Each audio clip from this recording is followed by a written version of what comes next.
Welcome back, everyone, to Red Spotlight Entertainment Afterdark series in the actual dark, which is quite refreshing. I'm Alexis here, and I'm joined by Peter Martinez, and we just walked out of a film, which is why you tune into these lovely videos. And the film this time was Marvel Studios' 20th feature film, Ant-Man and the Wasp, directed by Peyton Reed and starring Paul Rudd and Evangeline Lilly.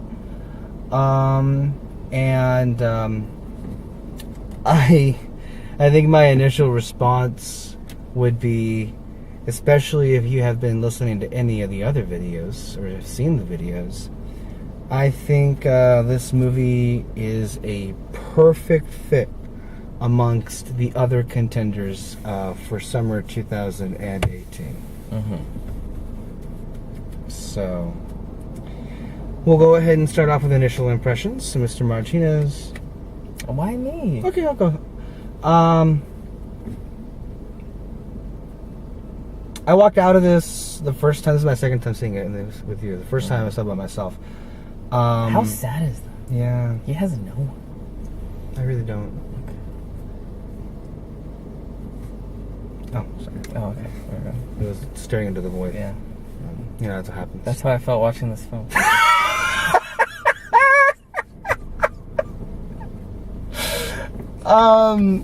I walked out the first time, and yeah, I walked out the first time so deflated. And honestly, I think I've said that for just about every movie I've seen this summer. We sound really negative, but I just feel this summer is really shitty. It's not that great. Here's the thing. I think it's no secret that I'm the biggest fan of Marvel Studios' fanfare films. I think it's no secret that you have been rather tired with their latest run, or in general you've been more critical of the MCU overall. Overall, I would say. I think we both like the first Ant-Man. I remember, and it's interesting enough because Peter and I, the first movie we ever saw together with a group of friends was the first Ant-Man. Yes. Where there was a baby, I think. There was a ghost baby. Ironically enough, remember? There was like you heard there was a baby behind you. Oh, there was not a ghost baby. There was a baby right behind me. And who brings it was like a 3-month-old baby. Who brings a baby to a movie? That's the whole other thing. Don't bring babies to a movie theater. It's gonna mess up their eardrums, and they're not even gonna be able to enjoy the film. And there goes society. But anyway, the first Ant-Man we saw together, I think we both liked it a fair bit, and we had a lot of fun. And I think characteristically about what was so memorable about that experience was how often we laughed. Yeah. And I think and we're going to get into what I think both Peter and I have some very, at least I anyway, I have huge issues with this movie that are indicative of larger issues going on. But I think first and foremost, what I want to say about this is that a lot of people are walking away with this movie saying, oh my God, it's so funny, it's so fun. And I think what I just said earlier is that we had a lot of big laughs when we saw the first Ant-Man. First Ant-Man. Right. I'm glad you finished with that. That's why. Here, there was no laugh. Maybe a chuckle here and there, but I told this to you the very first time and if anything, this was more silent than the first viewing that I see. But I say that for Peter and for there was not one instance where we laughed. Maybe we were laughing at the movie in some cases, but we weren't certainly not laughing along with the jokes. And I have to say that what is so uncharacteristic, I keep saying that a lot, but it's rather true about a Marvel film, is how every single joke here just does not land. No. And we have seen other films like Doctor Strange or maybe The Dark World where they try this, like, their, I guess, Marvel brand of humor, and some stick and some don't. Yeah. But it's like they got all the ones that don't work and put them in this film. It was a full house today, which it's a Tuesday, I guess, because it's $5 night. What are you doing? There's like a little bug there. Talking about Ant-Man. There's fucking bugs in the car. Oh my God. What the hell, man? I don't want to be crawling with things. That was disgusting. Good, continue. Yeah, I don't. You have a thing with bugs. I don't like bugs. Okay. I don't God. like spiders and roaches. Well, you see, it's back there right now. I don't know where that came from. Maybe it's getting in through one of the windows. Sorry, people. We can't be bothered to talk about a movie when we're invaded by bugs. This is the thing. It was a full house because it's $5 night, and you know. Yeah. The laughter was really awkward. Like, you could tell, like, people knew they were supposed to laugh, but it was a lot of like, oh, ha ha ha ha ha ha. Like people were like, oh yeah, that's supposed to be funny. Like they wanted to laugh, but they just didn't find it that funny, and that was the whole movie. And I'll just say my overall feelings on the film. It was boring. It wasn't good. That's how I felt. There are some little bright spots here and there. Like, again, if you got someone talented, they could really elaborate and make something really fun and unique and worth investing money and time and effort into watching and making. But this was really just like we got a spot to fill, so let's make a film, and then let's just do things, and then we did them, and then they're over, and that's it. Sorry, I stopped carrying through the middle of that, much like this film the whole time. You want to say how you feel about the film?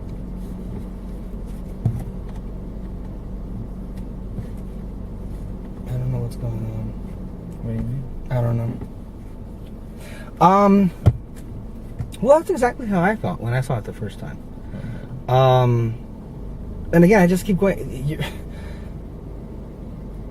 It was, in a lot of places, I was just cringing because of how awkward it. And I don't know what happened, because say what you want about the reoccurring issues of most Marvel films. Most Marvel films are very funny. They're at least able to get the humor aspect. And you would think with a comedy director, that would be one thing that they would have nailed. They would nail, and everything else would just be like what we saw, perhaps in retrospect, we would be much more positive if every joke landed. Or at least if half the jokes landed. But I feel it's like the humor may be one of the biggest, if not the biggest issue, because if you're going to sell this particular franchise as the quote-unquote comedy franchise of your series, the comedy aspect should probably work. And it doesn't. It really doesn't. And there was, and you see the jokes are sitting up and coming a mile away, but it comes off as just so fucking lazy. Really and forced. And been there, done that, and they're just like, I'm sorry, was I supposed to laugh at that?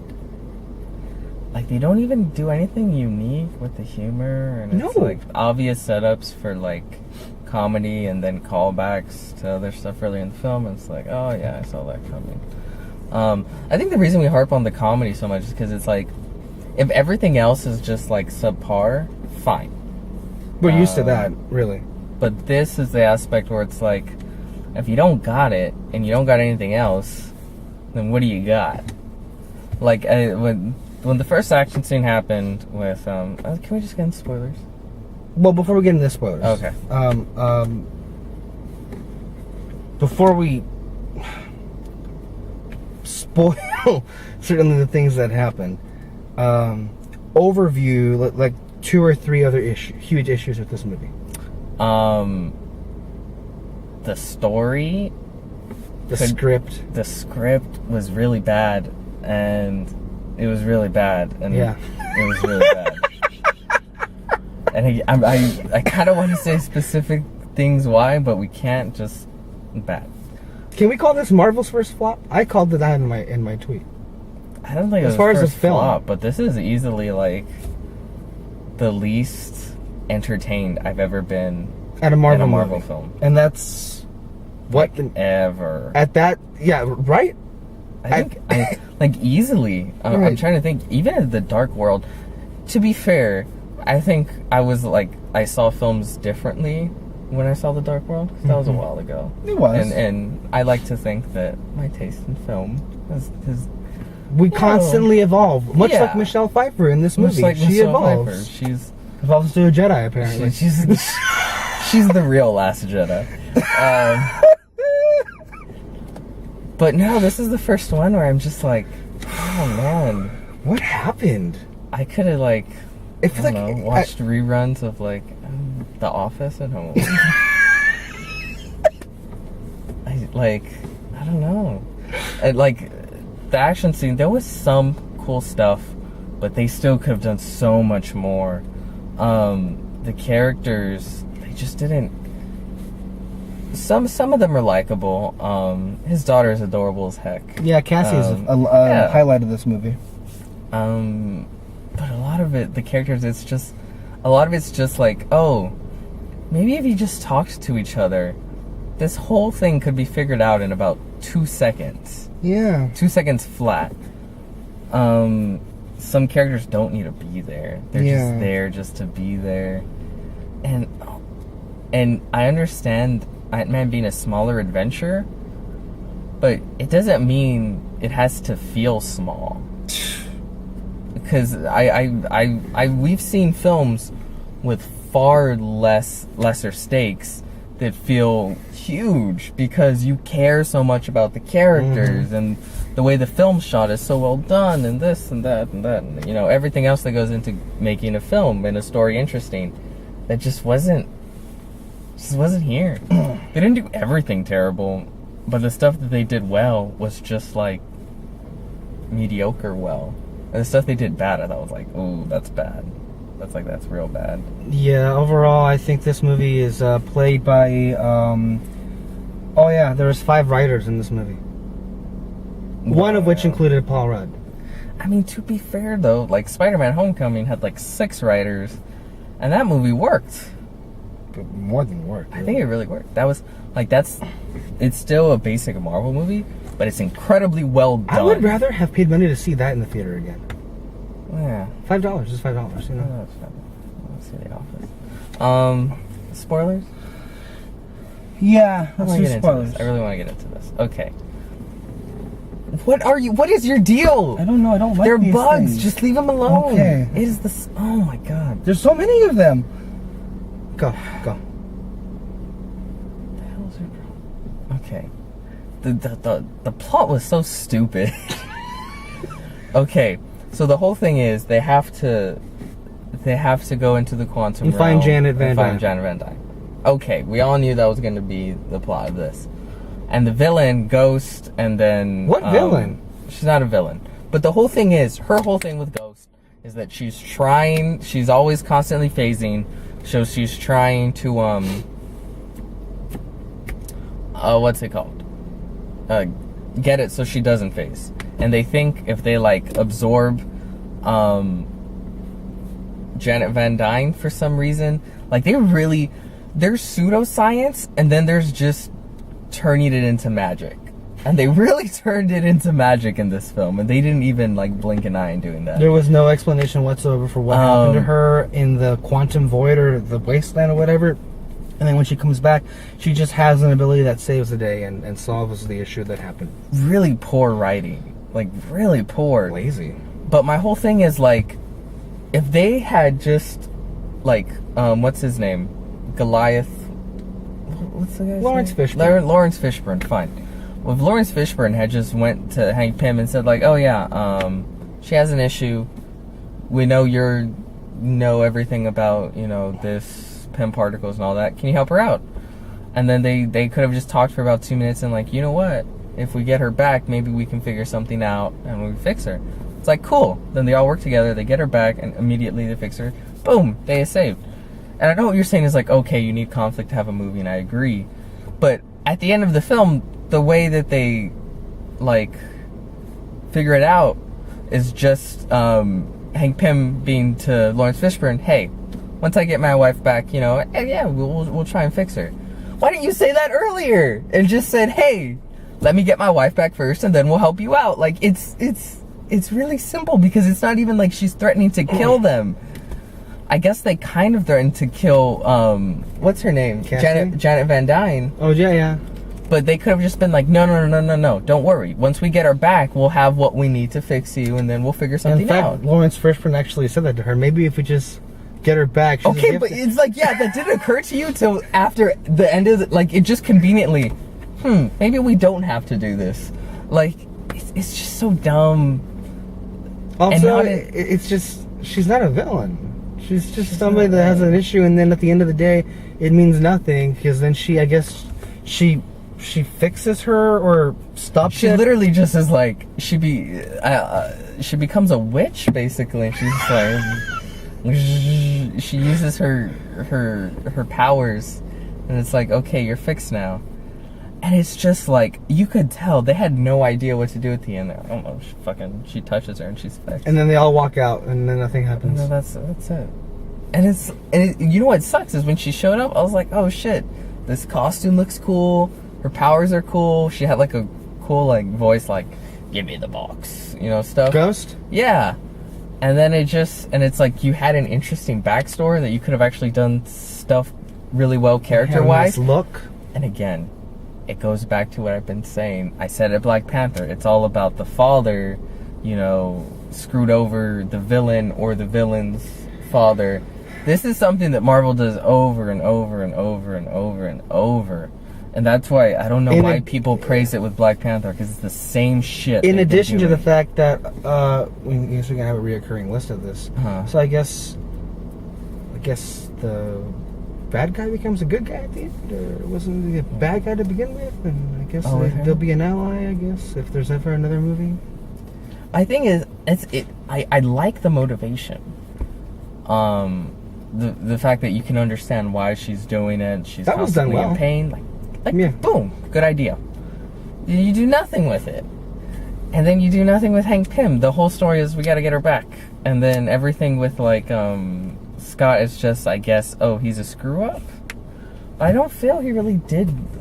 I never felt that he was a screw-up. I felt like, he has some bad luck here and there, but I never, like, they were really, like, angry at him, and I was like, why? And I don't know what the hell they were doing behind the camera, but, like, how did they make Paul Rudd not funny? Yeah. It's like they were trying so hard. And even Luis got on my nerves a little bit. Yeah. Like, easily, like, just like that end part with the, Randall Park and him. He was like, oh, I thought we were gonna, you're asking me out. No. And it just kept going, and it's going, and it's like, it's not funny, guys. Just move on. Just stop it. And again, this is my issue. This has been my issue with like modern day comedies in general. Just because you're making a comedy doesn't mean your the way your movie looks has to look like shit. Like just so boring. Right. The way the shots are. Like we've seen beautiful films. Hereditary. That's a film we saw this summer. Looked beautiful.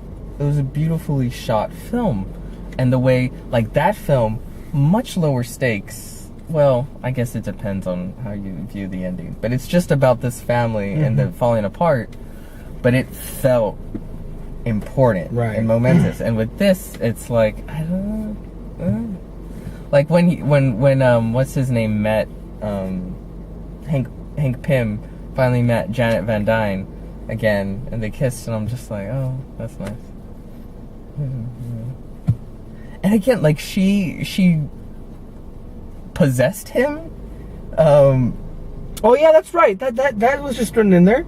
She possessed. What's his name? Scott Lang. Yeah, I guess my thing. It's like, okay, she's a witch now, I guess.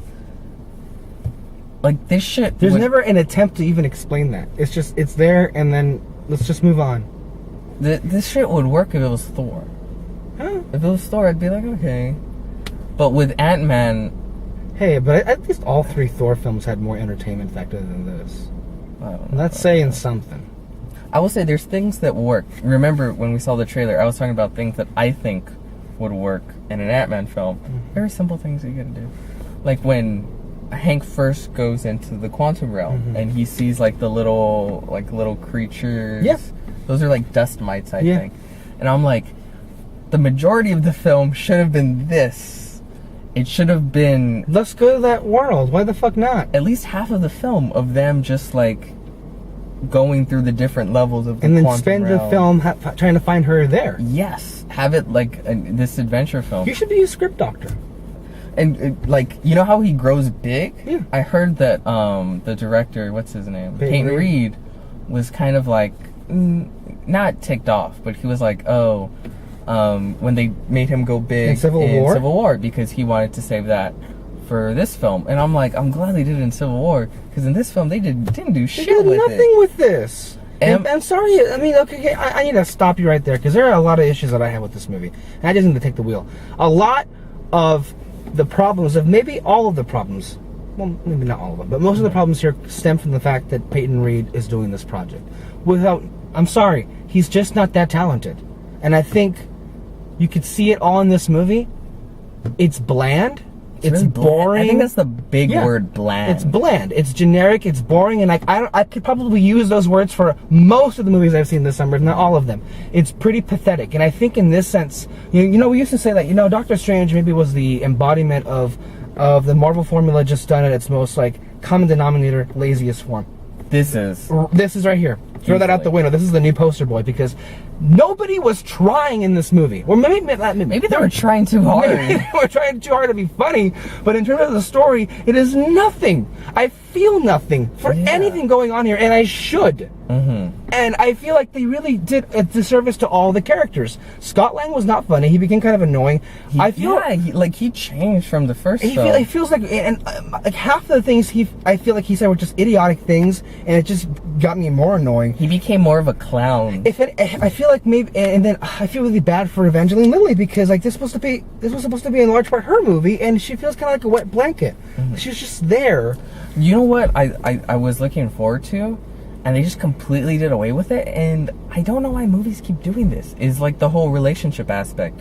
I like the idea of them being like a couple, and it's just like, okay, together that are it's fighting mentioned together here and there, and it's never addressed, and it's just at the end. No, they immediately throw it away, and then at the end, because movies are like I see movies are so concerned with having the story be them coming together and then you have a big kiss at the end. Right. I think, but they never want to do the next step where it's like, oh, now it's them being a couple, and that would be so fun to see as what's it called?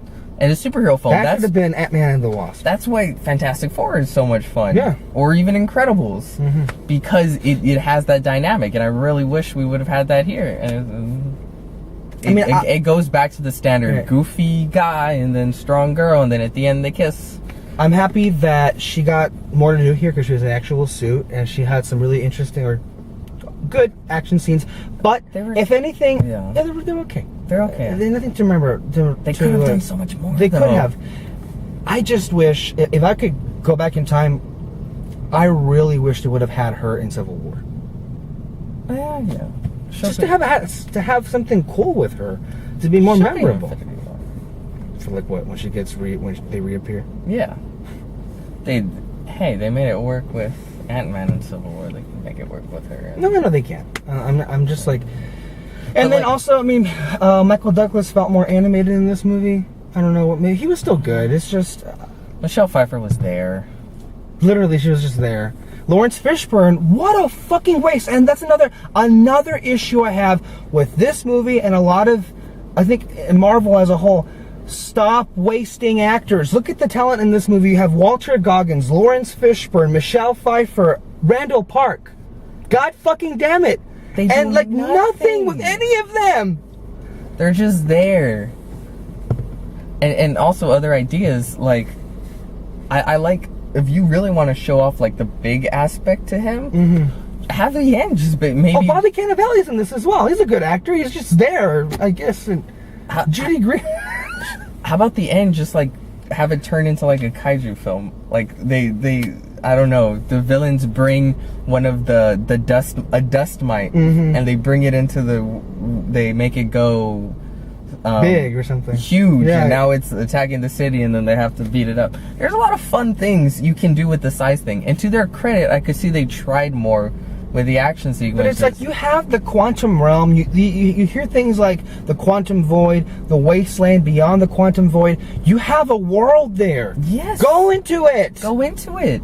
Half of the film could have been seen how what's her name? Janet Van Dyne had survived. Yes. In this. How did she survive? How did she survive? How did she get cloth?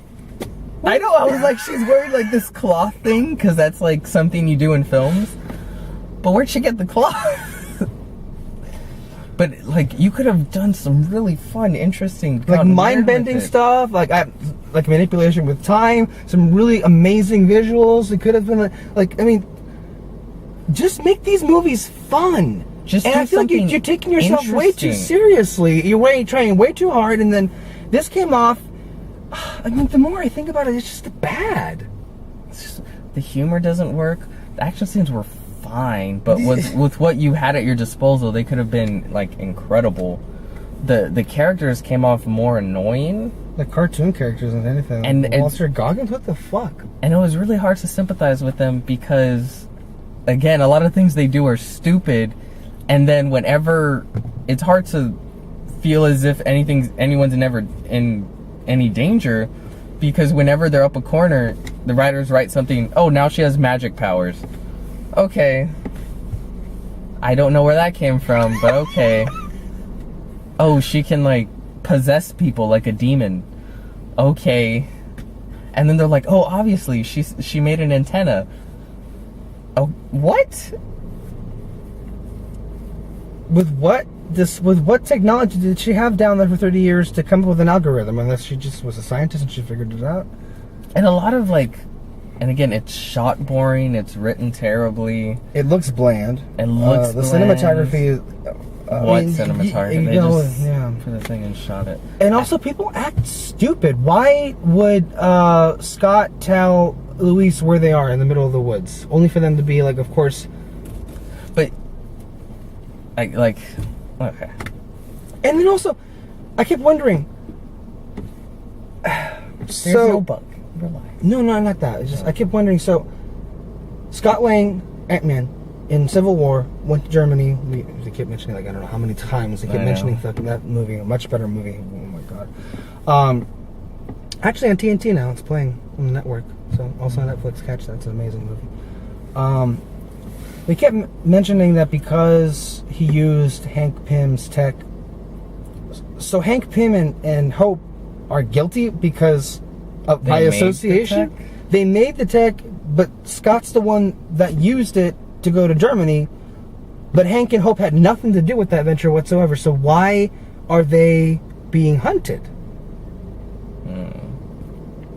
That seemed like a lot of waste of manpower just to find those two that are not even criminals. Yeah. Like half the characters just don't matter. Or make sense. Or they're not elaborated on. Like the whole thing with like, I thought they were going to touch on the fact that Hank Pym's kind of an asshole. Yeah. Like the fact that like, oh, he fired Florence Fishburne. Take him to task for it. He fired her, what's it called? Not Hope. Darren Cross. Ghost's father, and that's why. Ghost father. Oh yeah, Ghost father. Yeah. That's her whole backstory and stuff like that. There's whole Darren Cross. There's Howard Stark. He's had falling outs with every single person he's come into contact with. They could have done. No, that's a person. Oh okay. They could have done like a deep dive into like who he is, and he's like, maybe I was responsible for what happened to my wife, and maybe that's starting to weigh on him, and now that he's getting closer and closer to trying to find her, and it could have been some great character stuff done with that, but just like nothing interesting character-wise happened with anyone here. No. And also at the end of the day, it's like, even more so than the Dark World, it's like, why does this movie exist? Why do we need this? To get Janet, I guess, so she can be a witch that has powers. It was just really bland. It was just a really bland film that had a lot of bad parts and bad humor. And the humor is the biggest thing, I think. Because if everything else was as bland as it is right now, but the humor was really good, I was laughing constantly throughout, I could be like, you know what, okay. I had fun. Good. It's on par with the original Ant-Man, and it's an Ant-Man sequel. You know, go see it. But the humor didn't work at all, and I thought like it just kept missing and missing and missing. When we were in a packed house, I was like, oh, you know what? Maybe this will change, you know, the way, because I know you said you didn't find it funny.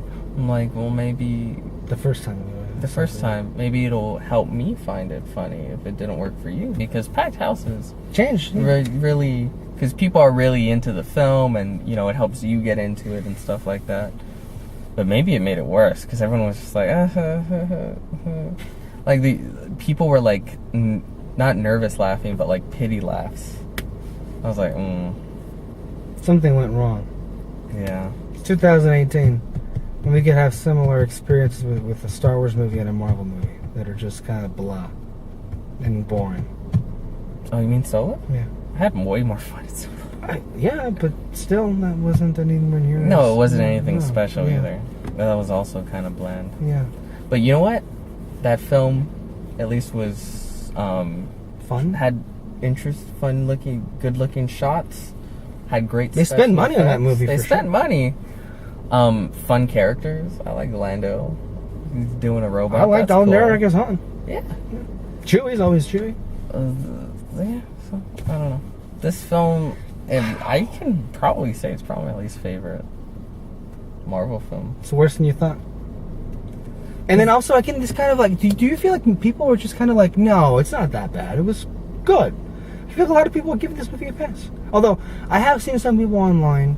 The people that we follow are kind of being more critical, like Stuckman or Randolph have been very critical of this movie, and rightfully so. But still, I'm shocked at how many people are enjoying this movie. Well, I told you the main film that gets a pass these days is a comic book film. As long as you're not quote unquote offensive to the audience, in which you challenge them in any way, people will be like, okay, fine.